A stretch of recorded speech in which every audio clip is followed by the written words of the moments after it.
At dinner, my brother tapped his glass and joked, "A toast to family." Except Alex, he's just the adopted one. Everyone laughed, right up until the $4,500 bill landed in front of me, like I was the default servant. I simply smiled, asked for the manager, and pulled up something on my phone. The entire table went dead silent when they realized what I was about to do. Imagine this. You're sitting at a fancy restaurant, surrounded by family, and your brother raises a glass for a toast. He smiles, looks directly at you, and says, "To family." Well, not Alex. He's just the adopted one. My stomach dropped to my feet that night, but little did I know, that cruel joke was just a prelude to a jaw-dropping family drama. A betrayal that would change everything, and a moment of quiet comeuppance that was years in the making. I'm Alex, 28, and for as long as I can remember, I've been the family's resident punching bag. The one who absorbed every sarcastic jab, every backhanded compliment, always with a polite, if strained, smile. From the outside, we looked picture perfect. Mom, the retired teacher. Dad, the successful real estate agent. And then there was my older brother, Mark, the golden boy, the one who could do no wrong. And me? I was just the adopted one. The footnote. The person everyone forgot in the family photo until someone awkwardly piped up, "Oh, wait. We should get Alex in one, too." I used to brush it off, convinced they didn't mean any harm. But that was before that dinner. That was before the night they crossed a line so deep, so utterly unforgivable, that it scorched away every last shred of my patience. I should have known something was off when Mark texted me out of the blue. "Hey, family dinner this weekend. Everyone's coming. Don't be weird. Just say yes." That last line, "Don't be weird," was his signature way of reminding me I didn't quite belong. Still, I said yes. I always did. A small, foolish part of me still hoped that if I showed up enough times, smiled enough, contributed enough, they'd finally see me as more than just the adopted one. I had no idea this dinner would be the night they ripped that hope to shreds. The restaurant Mark picked wasn't just any place. It was one of those opulent downtown spots with marble floors, dim lighting, and waiters who make eye contact like they're silently judging your credit score. I arrived early, as usual, because showing up late would feel disrespectful. The host led me to a large table in the corner, clearly reserved under Mr. Mark Carter. The name twisted something inside me. Same last name, wildly different treatment. I sat down, fidgeting with a menu whose prices made my stomach clench. Why this place? I thought, why something so flashy? Then they arrived. Mark, his wife Sarah, Mom, Dad, and my aunt and uncle. All smiles, all laughter. The kind of vibrant energy that fills a room like a warm light. The kind that dimmed the instant they saw me. "There's our quiet one," Mark said, pulling out his chair. "Didn't know they'd let you in here without a tie." Everyone chuckled. Even Dad, who muttered something about dress codes being just suggestions. I forced a soft laugh. What else could I do? I wasn't there to make waves. I just told myself to breathe, to let it go, to survive another night. Dinner started off fine. We made small talk, mostly about Mark's new house, for bedrooms, a home office, a pool. He described it like he'd personally invented luxury. Mom practically glowed with pride. "You've always been so ambitious," she cooed, reaching for his hand. "You remind me of your father." Her eyes didn't even flicker my way when she said it. I just smiled, nodded, and sipped my water, filling the silence I wasn't meant to break. At some point, the conversation drifted to family traditions. Mom recalled old Christmases. Dad talked about his barbecue skills. My aunt chimed in about how Mark used to help decorate the tree every year. Then she paused. "Oh, and Alex, didn't you come to us that one Christmas?" It was like she couldn't remember if I was part of the memory or just visiting. I just nodded again. "Yeah," I said quietly. "I was there." Mark smirked. "You mean when you broke Mom's ornament?" Everyone laughed. My face burned, but I smiled anyway. It was an old joke. I was 12. It had been an accident, but for them, it was a story they loved to retell. A story where I was the punchline. The food arrived. Steaks, wine, plates that looked more like abstract art than meals. The waiter poured drinks, and for a brief moment, the room felt calm. Then Mark raised his glass. "A toast," he announced, standing. Everyone lifted their glasses with that eager family look, ready to cheer, to celebrate, to be seen. To family, Mark declared, pausing for effect. To the people who've always been there for me, the ones who share my blood. He chuckled, then looked straight at me. Except for Alex, of course. He's just the adopted one. The laughter that followed wasn't cruel in their minds. It was lighthearted. That's how they justify it later. But in that moment, it sliced through me. Even the waiter froze. My mom covered her mouth, giggling awkwardly. "Mark," she said, trying to sound disapproving, but failing spectacularly. "That's not nice." But she was smiling. They all were. I felt the air leave my lungs. I wanted to shrink, to disappear under the table. But I didn't. I just sat there staring at my brother, the same brother who'd once told me I was lucky to even be chosen by their family. I excused myself to the bathroom, staring at my reflection in the mirror. My eyes were red, but I wasn't crying. Not really. It was just the shock, the cold, hard realization that no matter how many years passed, I was still an outsider to them. A convenient charity case they could joke about. I thought about leaving right then, just walking out, but something inside me stopped me. Maybe it was pride. Maybe it was the quiet, simmering anger that had been building for years. I decided to go back. If they wanted me there, they'd have to see me, not as a ghost, but as someone who was done being the family's silent spectator. When I got back, the check had arrived. The waiter stood beside the table, holding the black leather folder. "Will that be together or separate?" he asked politely. Mark smiled and gestured toward me. "He's got it," he said, raising his glass again. "Right, Alex? Big job now. Plenty of money to treat your real family."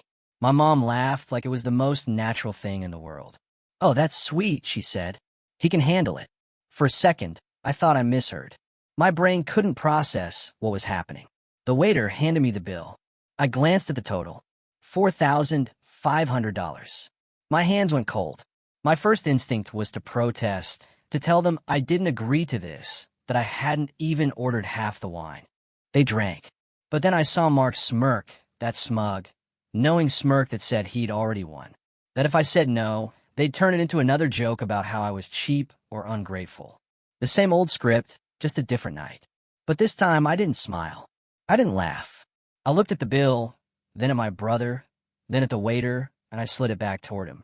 "Try my brother's card," I said calmly. He booked the table under his name.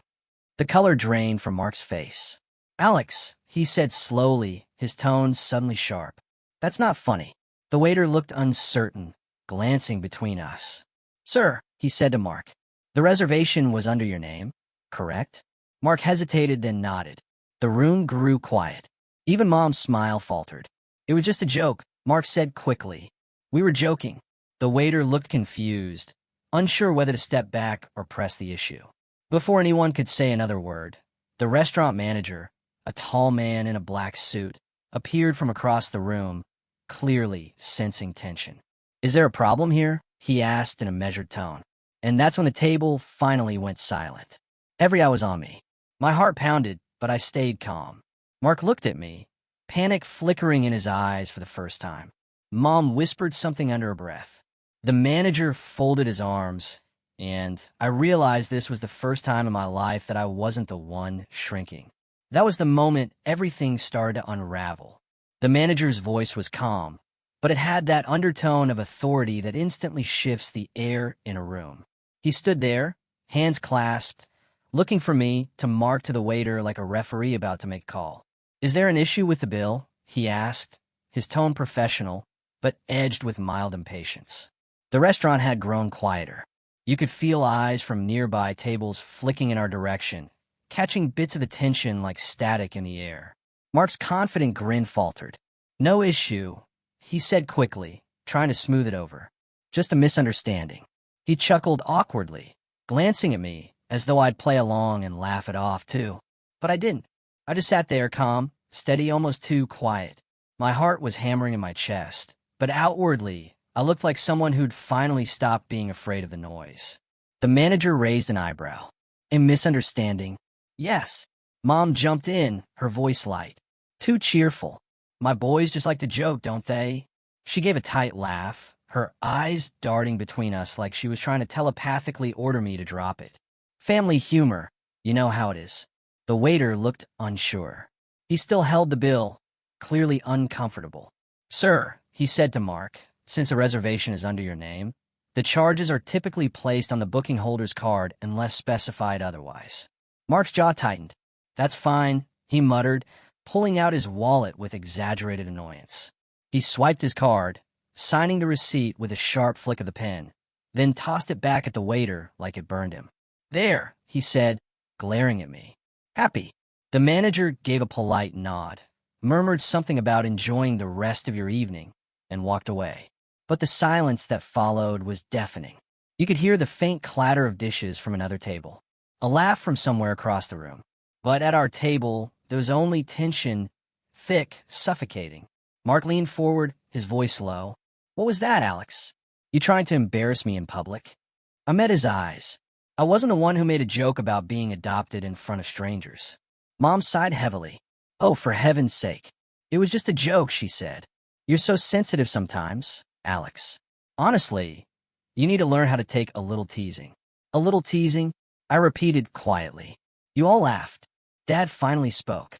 His voice, that deep, no-nonsense tone he used when he wanted to end a discussion. "Enough. It was inappropriate. Yes, but dragging it out makes it worse. Let's not make a scene." Mark smirked, leaning back in his chair. "Yeah, Alex, don't make a scene." Something inside me twisted.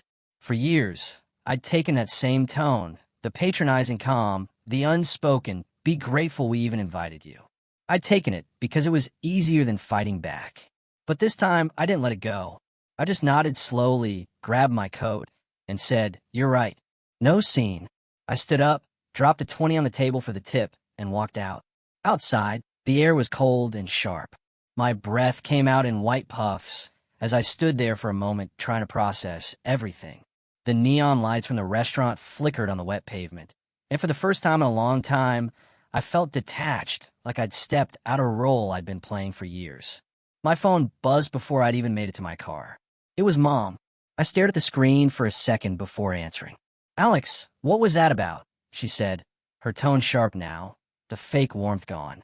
What about?" I asked, my voice flat. "Don't play dumb," she snapped. "Mark was just trying to include you, and you made a big scene. You humiliated your brother in front of everyone." I let out a bitter laugh.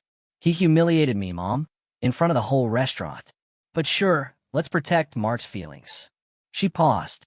I could hear her sigh, the kind she used when she was tired of me not falling in line. "You've always taken things too personally. You should have let it go. Mark didn't mean it. He's just joking when he says things like that." I didn't respond, because what was there to say? I'd been hearing the same thing my entire life. Asterisk, Mark didn't mean it. Mark was just teasing. Mark was under pressure.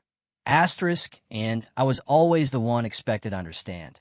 That night, I sat in my car for nearly half an hour before starting it. I watched families walking past, laughing, talking, taking photos together. It hit me how foreign that felt. Being part of something genuine, something where everyone was seen. In my family, love was a performance, and I was the understudy.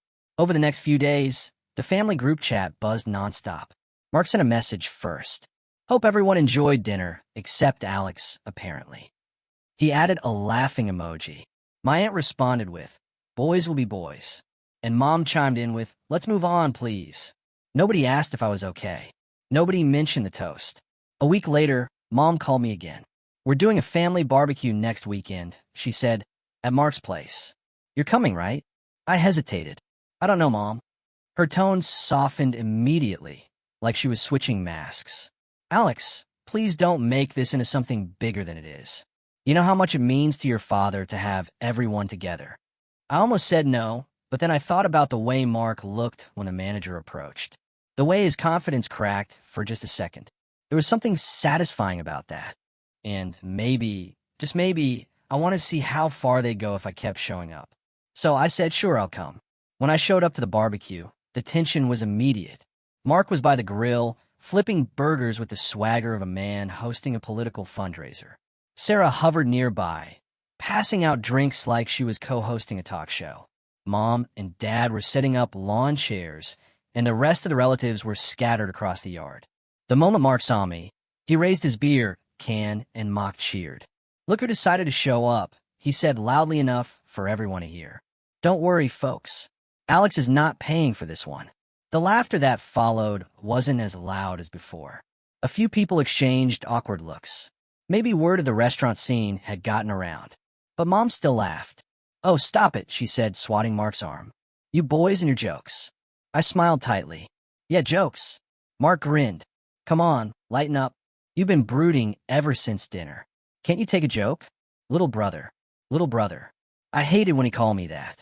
Not because of the little, I was actually taller than him, but because of the way he said it, like he was reminding everyone I was the lesser one. Throughout the afternoon, he kept finding new ways to needle me. "Alex, grab me a beer. Alex, you're sitting in Dad's chair. Alex, maybe you should stick to soda. Don't want to rack up another big bill, huh?" Every time I smiled and complied, outwardly calm. Inwardly, I was cataloging every comment, every smirk. Sarah wasn't much better. She leaned in at one point while we were getting food and said in that faux sweet tone she used when gossiping, "Mark told me you've always been a bit sensitive about the adoption thing. You shouldn't be, though. It's kind of special, don't you think? Like you were chosen." "Yeah," I said, staring at her. "Chosen by who, exactly?" She blinked, thrown off. "By your parents, of course." I smiled faintly. "Right. They remind me of that every time Mark messes up." Her face went blank for a moment. Then she laughed awkwardly and walked away. The rest of the afternoon dragged on. A series of small humiliations wrapped in polite laughter. Every conversation was a reminder that I was the outsider. When the family photo time came, I stood to the side waiting. They lined up, smiling, arms around each other. "Come on, Alex," Mom called. "You can stand at the end." Asterisk at the end. Always at the end. Asterisk, I stepped into the frame, forcing a grin, and the camera flashed. But when I saw the photo later on Mom's Facebook page, I realized she'd cropped me out. The caption read, "My beautiful family." That night, I didn't sleep. I scrolled through old photos, messages, memories, trying to figure out when exactly I'd stopped being part of the family and started being a placeholder. Maybe it was never real to begin with. Maybe I was just convenient until I wasn't. Over the next few days, things got worse. Mark started telling relatives that I'd gone weird, that I was holding a grudge over nothing. Mom backed him up, saying I'd been distant lately. They painted me as ungrateful, bitter, the family's black sheep. The more I stayed silent, the easier it was for them to rewrite the story. But silence had its uses. It let people get comfortable. It made them underestimate you. A few nights later, I got a call from Dad. His tone was gruff, businesslike. "Your brother's planning a big anniversary dinner next month. He wants to invite you. You're going. Does he want to invite me?" I asked. "Or did you make him?" Dad sighed. "Don't start. This family's been through enough tension. You'll go. You'll be polite, and you'll keep the peace." "Sure," I said. "I'll keep the peace." But what I didn't tell him was that something inside me had shifted. For years, I played the quiet, understanding son, the forgiving one, the one who laughed off the jokes and took the blame. But now, something colder had taken root. When I hung up, I opened my laptop and started making notes. Because if my brother wanted to play games in public, I was finally ready to play too. And this time, I wasn't going to be the punchline. The anniversary dinner was scheduled for a Friday night at an upscale country club. One of those old money establishments where the waiters wore white gloves and the carpet looked like it hadn't been replaced since the 1970s. The kind of place where Mark loved to show off. It was to celebrate 5 years of marriage between him and Sarah. And according to Mom, everyone was invited. By everyone, she meant the entire extended family. Cousins, uncles, aunts, even a few of Sarah's friends from her yoga circle who always looked at me like I'd wandered in from the wrong movie. For 2 weeks leading up to it, I told myself I wasn't going. I told myself I was done letting them pull me back into their orbit. But there was this gnawing feeling in my chest, like walking away would give them exactly what they wanted. They thrived on the idea that I was the bitter outsider. If I didn't show up, I'd be feeding the narrative they'd built around me. So, against my better judgment, I ironed my shirt, polished my shoes, and decided to face the music. When I arrived, The parking lot was already full of expensive cars. Mark's new SUV parked right in front of the entrance. Of course, the man loved being the center of attention. Inside, the club was dimly lit, golden chandeliers reflecting off crystal glassware. I could hear the faint murmur of laughter and clinking glasses before I even turned the corner into the main room. "Alex!" Mom exclaimed, standing up from her seat as if she hadn't spent the past few months making excuses for Mark's behavior. "You made it." She hugged me briefly, the kind of hug that felt more for show than affection. "You look nice, dear." Sit. Mark was at the head of the long table, wearing a navy blazer and his usual grin, the kind that looked practiced. "Well, look who decided to join the living," he said. "I was starting to think you'd cut us off completely." "Wouldn't want to miss the show," I said, smiling. Sarah beamed, clearly oblivious to the tension simmering under the surface. "We're just glad you're here," she said sweetly, though her eyes flicked toward Mark as if seeking approval for even that sentence. I sat down across from Mom and Dad. The table was set with place cards, candles, and menus printed on cream paper. Everyone looked picture perfect. It felt surreal, like a staged reunion for a reality show that had been canceled years ago. As the evening wore on, I did my best to blend in. I smiled when people talked, nodded when they told stories, and even laughed when my uncle made one of his trademark dad jokes. I kept my guard up but stayed calm. It was easier than I thought, until Mark stood up with a glass in his hand. He tapped his fork against it lightly. "Everyone," he said, "I just want to thank you all for coming tonight to celebrate 5 incredible years with my amazing wife." He wrapped his arm around Sarah's waist, pulling her close. "She's my rock, my partner, my better half. I wouldn't be the man I am today without her." Everyone applauded. I clapped too, half-heartedly. Mark continued, "I also want to thank my parents for everything they've done for us over the years. You guys have always been there, helping us with the house, with the kids, with, well, everything." Mom smiled, tears in her eyes. "Oh, sweetheart." "Yeah," Mark said with a wink. "Even helping me out financially when times got rough last year.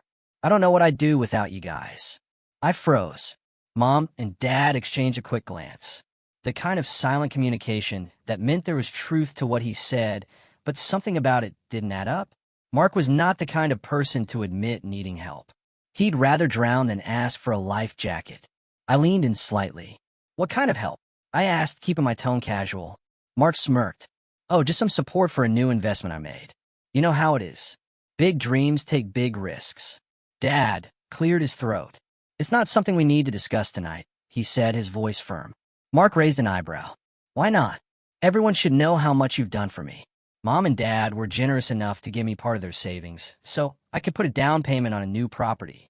Kind of amazing, right? The table murmured in approval.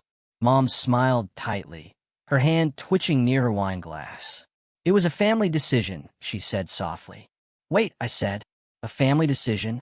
Mark looked at me, amused. "Yeah, Mom and Dad said it was the right thing to do. I mean, it's not like anyone else in the family needed it." The words hung in the air like smoke. I felt my stomach drop. Mom sighed. "Alex," she said quietly, "we didn't think you'd mind. Mark's been working so hard to provide for his family, and I cut her off. You gave him money from your savings." "How much?" Dad's jaw clenched. "Alex, this isn't the time." "No," I said, my voice steady. "If we're making toasts about it, I think it's exactly the time." Mark laughed, raising his hands in mock surrender. "Relax, man. It's not a big deal." "Not a big deal?" I repeated. "You took money from our parents' retirement fund." Mom flinched. "It wasn't that much." "How much, Mom?" She hesitated. "Just 40,000. The room went silent. Someone coughed. Sarah shifted uncomfortably, her smile fading.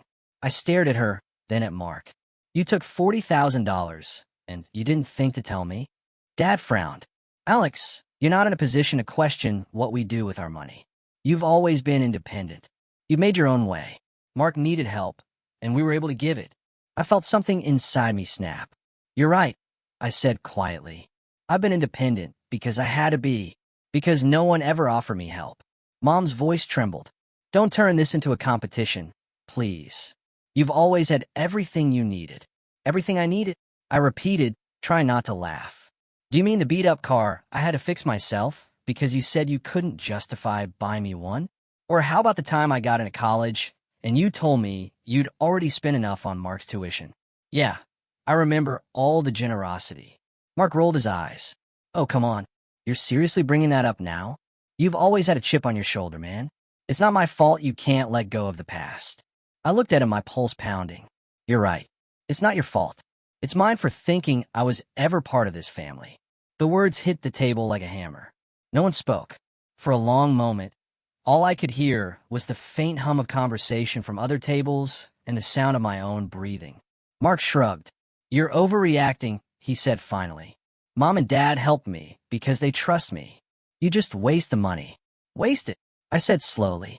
You mean like how you wasted the money they gave you for that business venture in 2019? Or the time you borrowed Dad's car and crashed it, then blamed me? Mom gasped softly. Alex, don't bring that up. Why not? I asked. It's part of the same story, isn't it? Mark messes up, and everyone scrambles to protect him. I make one complaint, and I'm ungrateful. Mark stood up, his expression tightening. You're making a fool of yourself. No, I said, rising. You did that for me years ago. He opened his mouth to respond, but before he could, the club manager appeared, different from the restaurant manager weeks ago, but with the same look of polite alarm on his face. Is everything all right here? Fine, Mark said quickly, forcing a smile. Just a family discussion. I glanced around the table. Nobody met my eyes. Mom was staring down at her plate. Dad was rubbing his temples. Sarah was biting her lip, clearly wishing she could vanish. I took a step back. You know what? I said, enjoy your dinner. I turned and walked out before anyone could stop me. As soon as I reached the parking lot, I finally let the emotion hit me. Anger, disbelief, hurt, all of it rolled through me like a wave. It wasn't just about the money. It was about the realization that I was never considered equal. Not even close. When I got home, I poured myself a glass of water and sat at my kitchen table, staring at nothing. I thought about all the times I tried to earn their respect, their approval. All the years I'd laughed at jokes that cut me, smiled through birthdays that felt hollow, attended dinners where I was the invisible guest. Then my phone buzzed. It was a text from Mark. You seriously embarrass yourself tonight. Mom's crying. Dad's furious. You should apologize. I stared at the message, my hands trembling. Then slowly I smiled. Not the bitter kind, the quiet, dangerous kind. The kind that comes when something finally breaks free inside you. Because at that moment, I knew one thing for certain. This wasn't over. Not even close. The days that followed that dinner felt like living inside a fog. Everything looked normal from the outside. Work, morning coffee, the same quiet apartment. But inside, I felt gutted. I didn't realize how much hope I'd been holding on to until it was gone. That small, pathetic belief that maybe one day I'd finally be treated like family. But after that night, something inside me just shut off. Mom called the next morning. Her tone was clipped, rehearsed. Alex, she said, we need to talk about your behavior last night. My behavior? I asked, staring blankly at the wall. Yes, she said sharply. You humiliated your brother in front of everyone. You know how many people were there? Sarah's parents, for goodness sake. That was supposed to be a celebration. I let out a low laugh. You mean the part where I found out you gave him 40 grand behind my back? She went silent for a moment. We didn't give him anything. It's a loan. Uh-huh, I said. And when exactly is he paying it back? Alex, please don't be petty, she said, her voice tightening. Mark has a family to take care of. You don't. There it was. The dagger wrapped neatly in a maternal tone. I said, I forgot. My value is directly proportional to how many dependents I have. She sighed. You're twisting everything. You always do this. You make yourself the victim when no one's trying to hurt you. I'm not the victim, I said quietly. I'm just done pretending you're not playing favorites. Watch your tone, she snapped. We've always treated you the same. That line, treated you the same, hit me harder than anything else because it was such an obvious lie that it almost sounded cruel. My throat felt tight. You don't even believe that, I said. Not for a second. Goodbye, Alex, she said. Call me when you've calmed down. And just like that, she hung up. I stared at my phone for a long time, waiting for it to ring again. It didn't. That was the day I realized something had shifted for good. I wasn't angry anymore. Not in that fiery, explosive way. I was just hollow. I stopped reaching out, stopped replying to the group chat, stopped trying. But that's the thing about silence. It makes people uncomfortable. Within a week, Mark texted me. You really think you're proving a point by ghosting everyone? I ignored it. A few hours later, another message. Mom's upset. She says you're acting immature. Still ignored it. Then a third. Fine. Be a baby. You always were. I blocked his number after that. For the first time in my life, I went completely no contact with my family. No calls, no visits, no birthday texts, nothing. The first few days felt strange, like a detox. But by the second week, I started to feel lighter. I could breathe again without waiting for the next guilt trip. I threw myself into work, really into it this time. I've been working as a systems analyst for a logistics company, and I'd always been the guy who did everything right, but never got noticed. The dependable one who picked up slack, never complained, and never asked for more. But something had shifted in me. I stopped playing small. I started taking initiative on projects, proposing new optimization systems, presenting in meetings instead of fading into the background. And for once, people noticed. By summer, I was promoted twice. Suddenly, I wasn't just the quiet guy in the corner. I was leading a small team. My salary jumped, and with it came something new, confidence. Not the loud, arrogant kind Mark always wore like cologne, but the quiet kind that came from knowing you built something yourself. Brick by brick, without anyone's handouts. Outside of work, I started rebuilding too. I joined a gym, more out of restlessness than vanity, and found myself enjoying the routine, the rhythm of lifting, the focus it demanded. It became therapy. I started sleeping better, eating better, even picking up photography again, something I'd abandoned years ago when life had felt too heavy for hobbies.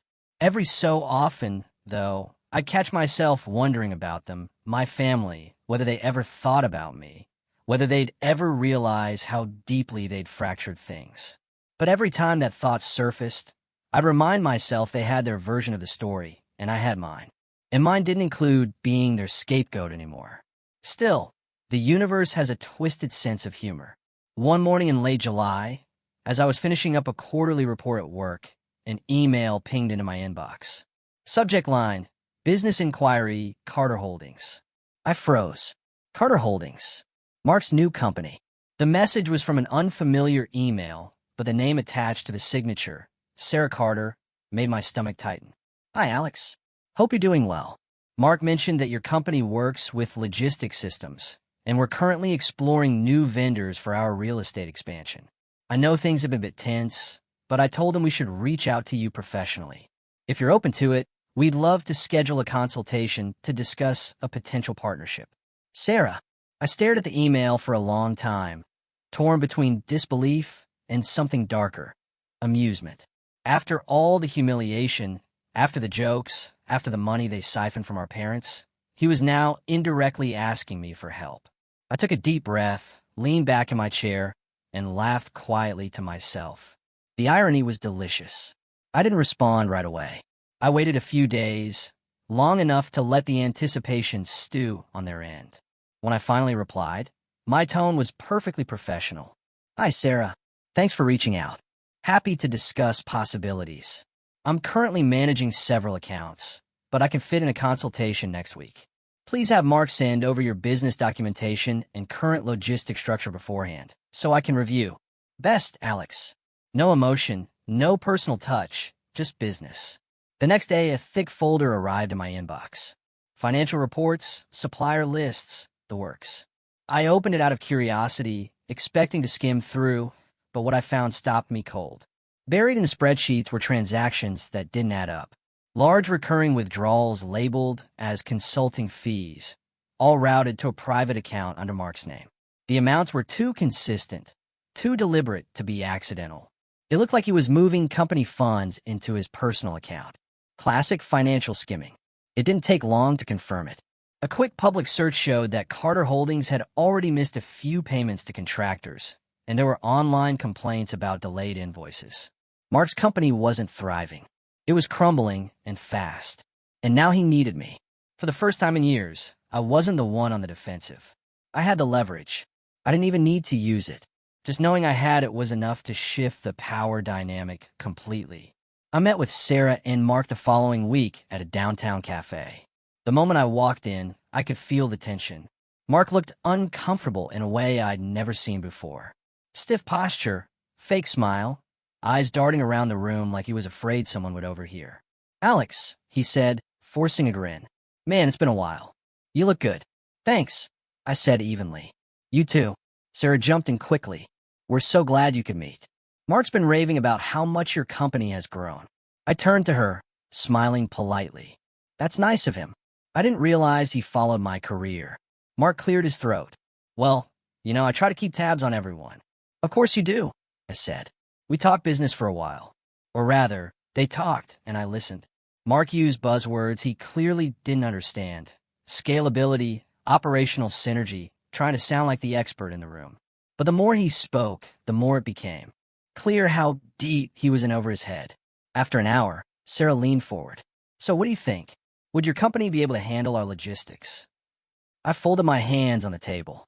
"That depends," I said, "on whether your company's stable enough to handle ours." Mark frowned. "What's that supposed to mean?"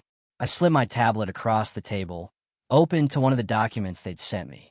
"Your financials show recurring discrepancies. Money moving from business accounts to a personal one. Yours." His face went pale. That's just internal transfers. You wouldn't understand the structure." "Try me," I said quietly. For a long moment, he didn't speak. Then, defensively, "You have no right to accuse me of anything." "I didn't accuse you," I said. "I just asked for clarification." Sarah looked confused. "Mark, what is he talking about?" He shot her a look, but she didn't back down. I leaned back, calm as ever. "I'm not interested in getting involved with a company that might be under financial investigation in 6 months," I said. "It's bad optics for us. I wish you both the best, though." I stood up, gathered my things, and left before they could respond. As I walked out, I caught Mark's reflection in the cafe window. His expression twisted in panic. His composure cracked wide open. For the first time in my life, he looked small. After that meeting, things moved quickly. Word started spreading through the business community that Carter Holdings was struggling. Contractors were pulling out. Vendors were demanding payment up front, and a few of his investors were starting to talk about legal action. I hadn't said a word, but I didn't have to. The truth was already loud enough on its own. Meanwhile, my life was thriving. Work was booming. My team had just landed a major client, and my boss started hinting about grooming me for a director position. I bought a small condo on the edge of the city, a place that finally felt like mine.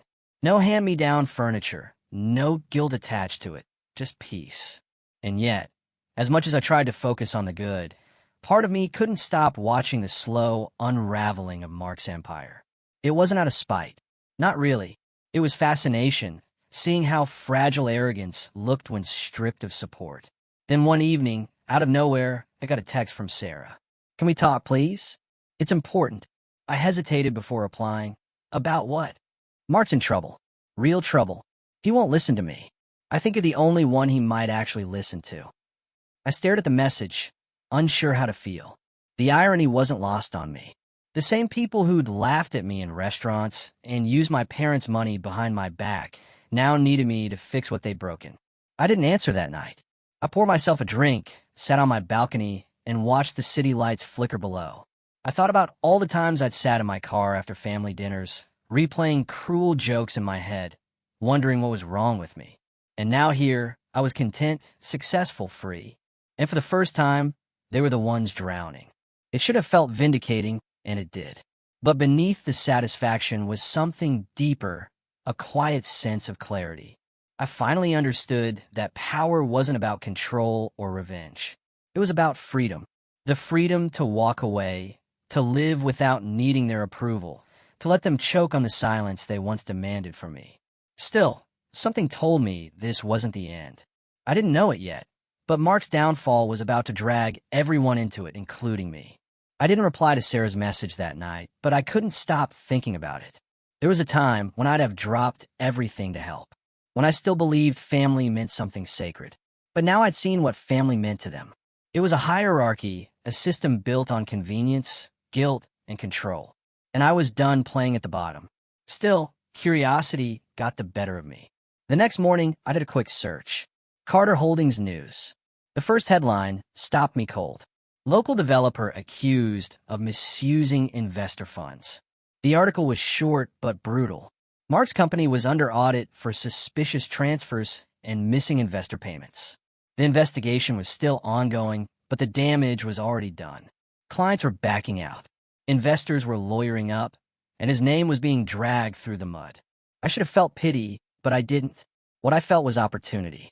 That afternoon, Sarah called. I let it ring twice before picking up. "Alex," she said, her voice shaking slightly. "Thank you for answering. Please, just hear me out." I leaned back in my chair. "Go on." "It's bad," she said. "Mark's panicking. He's been trying to move money around to cover the gaps, but it's too late. The investors are furious. If this goes to court, we could lose everything." She paused, then added, "I don't know what to do." "We?" I asked calmly. She hesitated. "Look, I know you and Mark haven't been close, but he's still your brother." "No," I interrupted. "He's your husband, not my responsibility." She was quiet for a long time, then in a smaller voice. "I think he's been hiding things from me, too. About the accounts, about where the money went. He's not himself anymore." I didn't say it, but the truth was obvious. Mark had finally outsmarted himself. Before hanging up, she said something that caught my attention. "Alex, I think he might have used some of your parents' money, too, without telling them." That stopped me cold. "What?" "Your mom called me last week asking if we paid her back yet, but Mark swore he'd already transferred the money. I checked the accounts. It never happened." I thanked her, hung up, and sat there for a long time, fingers tapping the desk. Mark hadn't just burned his investors. He'd lied to our parents, used them again. And that's when everything clicked into place. The revenge wasn't about humiliating him anymore. It was about justice, about balance, about finally making him face the consequences he'd spent his whole life escaping. I started with a few phone calls, subtle ones. A contact I had in the finance department at work. A friend from college who now worked in legal auditing. I didn't tell them much, just pointed them toward public filings, discrepancies, and patterns I'd noticed. Within days, more eyes were on his accounts. Quietly. Then I paid my parents a visit for the first time in nearly a year. When Mom opened the door, she looked shocked. "Alex, hi." "Mom," I said, "can we talk?" Dad appeared behind her, stiff but cautious.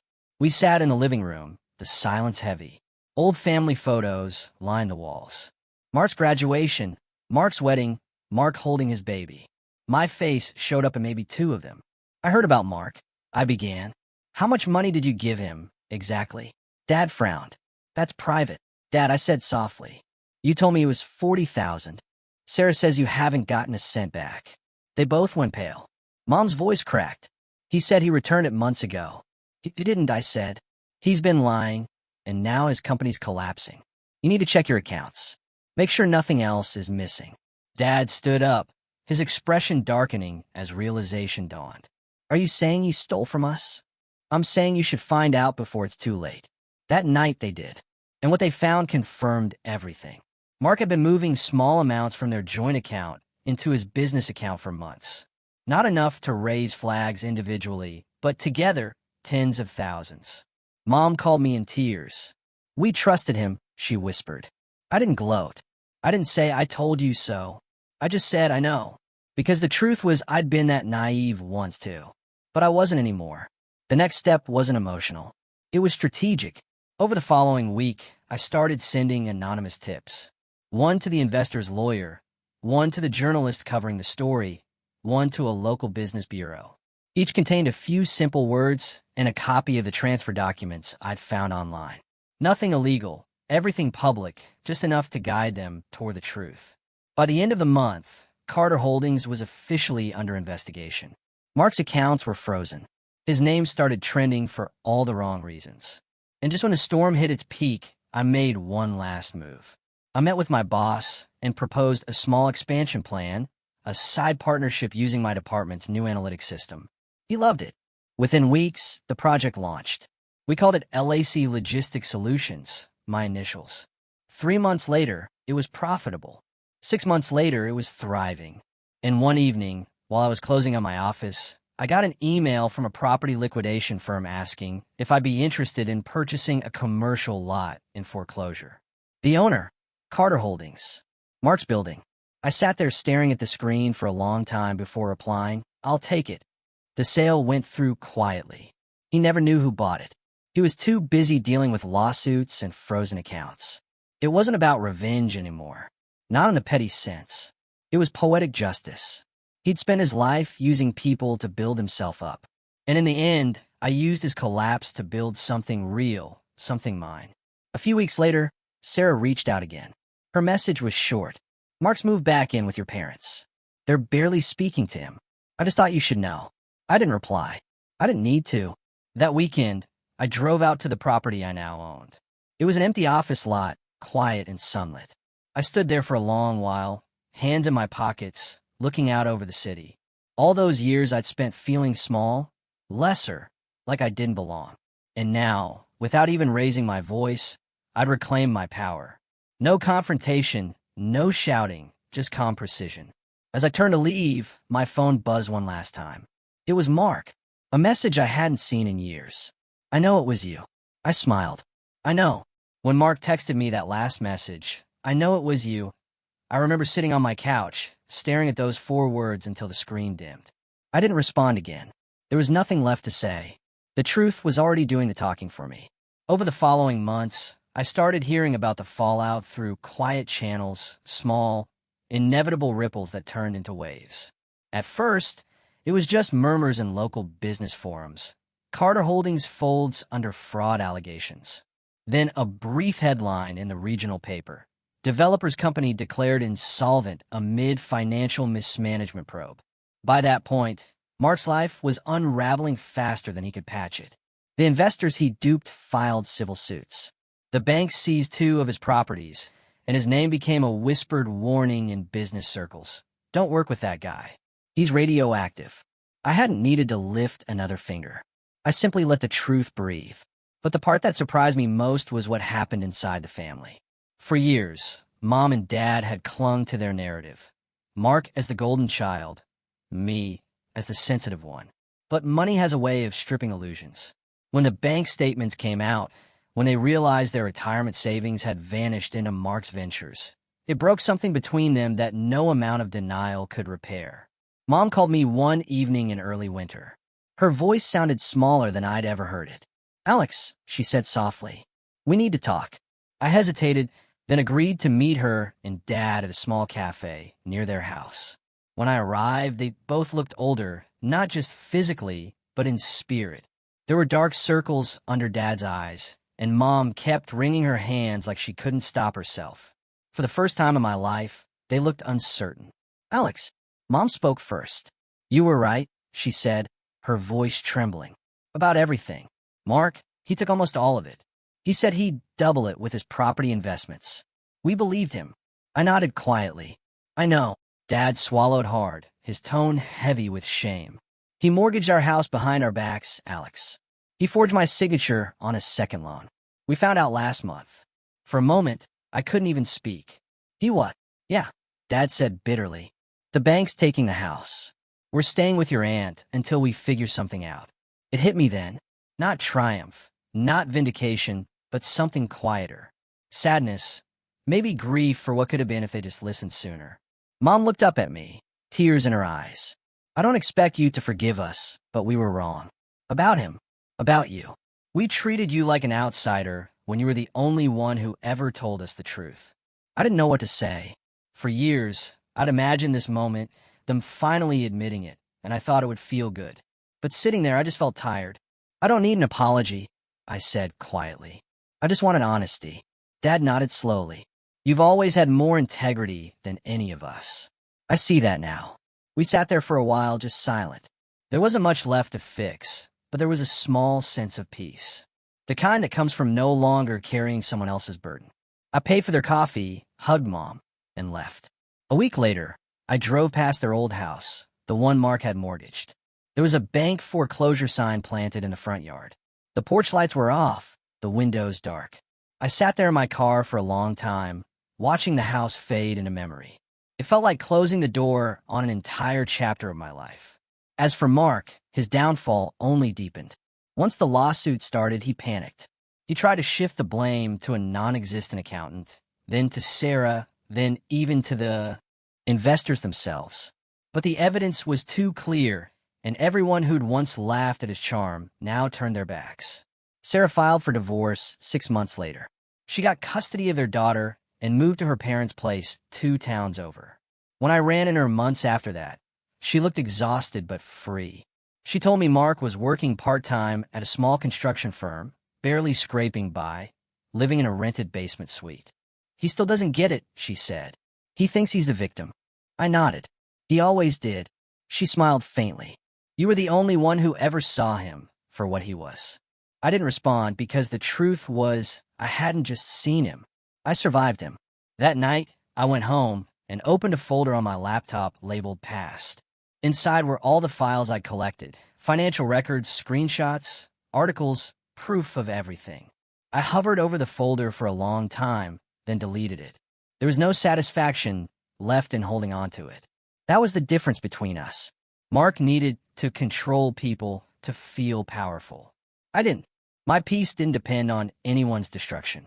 I was finally free. Months passed. My business continued to grow, and I hired new staff, some of them kids right out of college. I made it a point to mentor them, to give them the kind of encouragement I'd always wished someone had given me.